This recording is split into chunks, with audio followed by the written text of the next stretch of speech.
అప్పుడు అందరూ ఇండస్ట్రీ కలవడానికి వెళ్ళినప్పుడు సైకో గారిని చిరంజీవి గారు గట్టిగా అడిగితే అప్పుడు ఈయన వచ్చాడంది అబద్ధం. గట్టిగా ఎవడు అడగలేదు అక్కడ.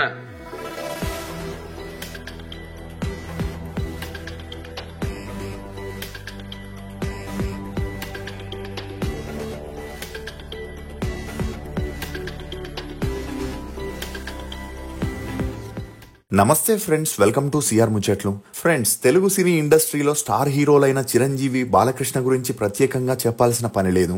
వీరిద్దరూ గత 3 దశాబ్దాలకి పైగా ఒకరితో ఒకరు బాక్సాఫీస్ వద్ద పోటీ పడుతూనే ఉన్నారు. ఎన్టీఆర్, ఏఎన్ఆర్ల తర్వాత చిరంజీవి, బాలకృష్ణ ఇండస్ట్రీలో 2 కళ లాంటి వారని చెప్పొచ్చు. ఇకపోతే వీరిద్దరు స్టార్ హీరోలైనప్పటికీ ఇద్దరి మధ్య సరైన అండర్స్టాండింగ్ లేదని మొదటి నుండే ఇండస్ట్రీలో వినిపిస్తున్న మాట. ఈ ఇద్దరు హీరోలు పలు వేదికలపై కలిసి కనిపించినప్పటికీ వ్యక్తిగతంగా మాత్రం వీరి అభిప్రాయాల్లో భేదాలున్నాయనే వార్తలు వినిపిస్తున్నాయి. ఇక ఈ విభేదాల కారణంగా చిరంజీవి బాలకృష్ణకి సంబంధించిన ప్రోగ్రామ్స్ కి, ఫంక్షన్లకి దూరంగా ఉండడం జరుగుతుంది. అలా బాలకృష్ణ హోస్ట్ చేసిన అన్స్టాపబుల్ కార్యక్రమానికి చిరంజీవి దూరంగా ఉంటూ వస్తున్నారు. నిజానికి ఆ టాక్ షో చిరంజీవి బాబైన అల్లు అరవింద్ ప్రొడ్యూస్ చేస్తున్నప్పటికీ ఈ కార్యక్రమానికి మెగా హీరోలైన రామ్ చరణ్, సాయి ధరమ్ తేజ్, పవన్ కళ్యాణ్ వంటి వారు వచ్చారే తప్ప చిరంజీవి మాత్రం హాజరు కాలేదు. ఇక ఇందుకు కారణం ఇద్దరి మధ్య ఉన్న భేదాభిప్రాయాలనే తెలుస్తుంది. ఇదిలా ఉంటే ఎన్టీఆర్ 100వ జయంతి వేడుకలని నందమూరి కుటుంబం ఎంతో అంగరంగ వైభవంగా నిర్వహించగా ఈ కార్యక్రమానికి రామ్ చరణ్ హాజరయ్యారే తప్ప చిరంజీవి మాత్రం కాలేదు. కానీ పవన్ కళ్యాణ్ ప్రమాణ స్వీకార సమయంలో మాత్రం బాలకృష్ణ, చిరంజీవి ఒకే వేదికపై ఉండాల్సి వచ్చింది. ఇందుకు కారణం పవన్ కళ్యాణ్ రాజకీయాల పరంగా కూటమిలో భాగమైన నేపథ్యంలో చిరంజీవి తన తమ్ముడి కోసం తప్పనిసరి పరిస్థితుల్లో కనిపించాల్సి ఉండింది. ఇక అలా మెగాస్టార్ చిరంజీవి ఇంట్లో ఇప్పటి వరకు ఎన్నో వేడుకలు జరగగా ఈ కార్యక్రమాల్లో టాలీవుడ్ సెలబ్రిటీలు మొత్తం హాజరైన బాలకృష్ణ మాత్రం దూరంగా ఉంటున్నారు. ఈ క్రమంలోనే సెప్టెంబర్ 25న అసెంబ్లీ సమావేశాల సందర్భంగా నందమూరి బాలకృష్ణ చిరంజీవిపై చేసిన కమెంట్లు ఇప్పుడు సోషల్ మీడియాలో తీవ్ర దుమారం లేపుతున్నాయి. అసలు బాలకృష్ణకి, చిరంజీవికి మధ్య గొడవలకి కారణాలేంటి? బాలకృష్ణ చిరంజీవిని అసెంబ్లీలో ఎందుకు అవమానించాడు? చిరంజీవి బాలకృష్ణపై చేసిన వ్యాఖ్యలేంటి? మోహన్ బాబు వల్లే వీరిద్దరి మధ్య గొడవలు మొదలయ్యాయా అనే నమ్మలి నిజాన్ని ఈ వీడియోలో చెప్పడానికి నేను ప్రయత్నిస్తాను.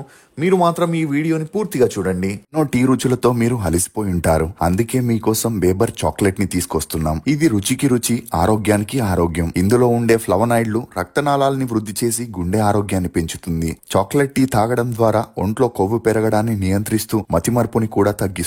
అమెజాన్, ఫ్లిప్కార్ట్ లో కూడా అవైలబుల్ గా ఉన్నాయి. కానీ మన వెబ్సైట్ లో ఆర్డర్ చేసుకుంటే మంచి ఆఫర్స్ ఉన్నాయి. ఇక వివరాల్లోకి వెళితే ఆంధ్రప్రదేశ్ శాసనసభ వర్షాకాల సమావేశాల్లో టీడీపీ ఎమ్మెల్యే మరియు నటుడైన బాలకృష్ణ మాట్లాడుతూ జగన్ ని సైకోగాడని, జగన్ హయాంలో సినీ పరిశ్రమకి జరిగిన వేధింపుల విషయంలో చర్చ జరగగా సినీ హీరోలు పెద్దలంతా కలిసి తాడేపల్లిగూడెంకి జగన్ ని కలిసేందుకు వెళ్ళగా జగన్ ఆ మీటింగ్ కి రాకపోగా సినిమాటోగ్రఫీ మంత్రితో తాను మాట్లాడిన తర్వాతే మిమ్మల్ని కలుస్తామని తన పిఏ ద్వారా చెప్పించి చిరంజీవిని అవమానించాడని, దీంతో ఆక్రోశానికి గురైన చిరంజీవి తను ఇండస్ట్రీలోని పెద్దలందరినీ తీసుకొస్తే సీఎం రాకపోవడం ఏంటని గట్టిగా నిలదీయడంతో అప్పుడు జగన్ వచ్చి మాట్లాడాడని బాలకృష్ణ చిరంజీవిని ఉద్దేశించి వ్యంగ్యంగా చెప్పడంతో ఈ న్యూస్ అన్ని చోట్ల హల్చల్ అవ్వడం మొదలైంది. ఇక ఈ వార్తలు వైరల్ అవ్వడంతో దీనిపై స్పందించిన చిరంజీవి నందమూరి బాలకృష్ణ మాట్లాడిన మాటల్ని తాను టీవీ ఛానల్లో లైవ్ లో చూశాడని, ఆ అంశాల్లో తన పేరు తీసుకొచ్చారు కాబట్టి తను అప్పుడేం జరిగిందని ప్రజలకి వివరణ ఇవ్వాలనుకుంటున్నానని చెబుతూ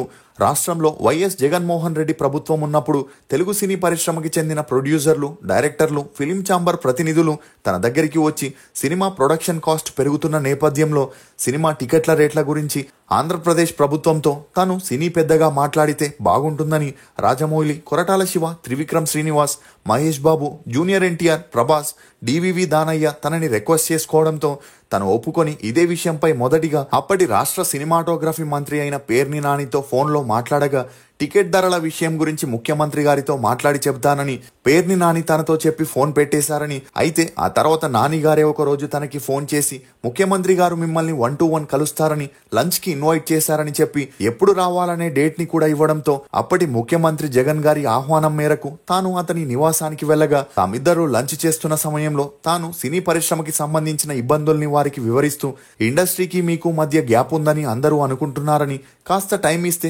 ఒకరోజు ఇండస్ట్రీ వారంతా కలిసి కలుస్తామని చెప్పగా అందుకు అతను సరైన సమయం చూసి మీకు ఇన్ఫార్మ్ చేస్తానని చెప్పడం జరిగిందని చిరంజీవి చెప్పుకొచ్చారు.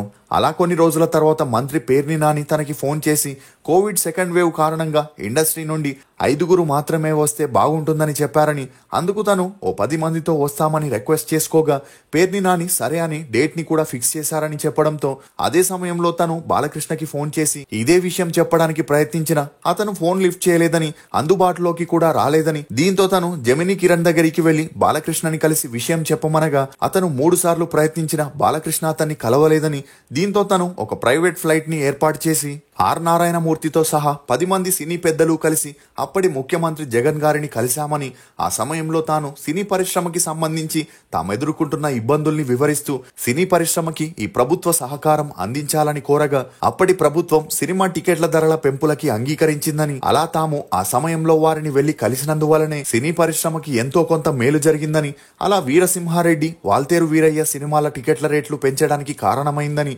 దీంతో అటు నిర్మాతలు ఇటు డిస్ట్రిబ్యూటర్లు ఎగ్జిబ్యూటర్లకి లాభం చేకూరిందని చిరంజీవి చెప్పుకొచ్చారు. అంతేకాకుండా తాను రాష్ట్ర ముఖ్యమంత్రితోనైనా సామాన్యుడితోనైనా సహజ సిద్ధమైన ధోరణితోనే వారికి గౌరవం ఇచ్చిపుచ్చుకునేలా మాట్లాడతానని, అంతే తప్ప ఏది పడితే అది మాట్లాడి ఇంకొకరిని కించపరిచే పని చేయనని, ప్రస్తుతం తను ఇండియాలో లేనందువలన ప్రెస్ నోట్ ద్వారా జరిగిన వాస్తవాన్ని అందరికీ తెలియజేస్తున్నానని, లేదంటే డైరెక్ట్ గా ప్రెస్ మీట్ పెట్టి ఈ విషయాన్ని బహిరంగంగా చెప్పేవాడినని చిరంజీవి స్పందించడంతో ఇప్పుడు వీరిద్దరి మధ్య గొడవలు తారాస్థాయికి చేరుకున్నట్లు తెలుస్తుంది. ఇదిలా ఉంటే సినిమా ఇండస్ట్రీలో గతంలో ఏవైనా సమస్యలు వస్తే ఎన్టీఆర్ గారు, ఏఎన్ఆర్ గారు, కృష్ణ గారు ఇలా ఒకరి తర్వాత ఒకరు పెదరాయుడు బాధ్యతల్ని తీసుకొని ఇండస్ట్రీలో ఏవైనా సమస్యలు ఉంటే పరిష్కరించేవారు.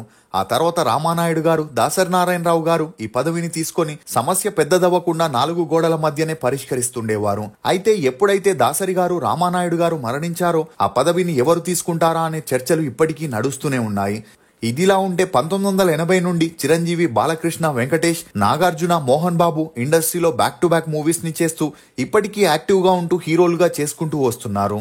అయితే నాగార్జునకి, వెంకటేష్ కి ఈ పెద్దరాయుడు పదవి పైన ఇండస్ట్రీ పంచాయతీల పైన ఇంట్రెస్ట్ లేకపోవడంతో వారు ఈ రేస్ నుండి తప్పుకున్నారు. ఇక అలా మిగిలింది చిరంజీవి, బాలకృష్ణ, మోహన్ బాబులకి అనుభవం ఉన్నప్పటికీ ఈ ముగ్గురిలో మాట్లాడే పక్వత, లౌక్యం, సమన్వయం, సర్దుకపోయే గుణమున్న ఏకైక వ్యక్తి చిరంజీవి అని, అతనైతే ఏ సమస్యనైనా ఈజీగా పరిష్కరించగలరనే నమ్మకం ఇండస్ట్రీలో ఉంది.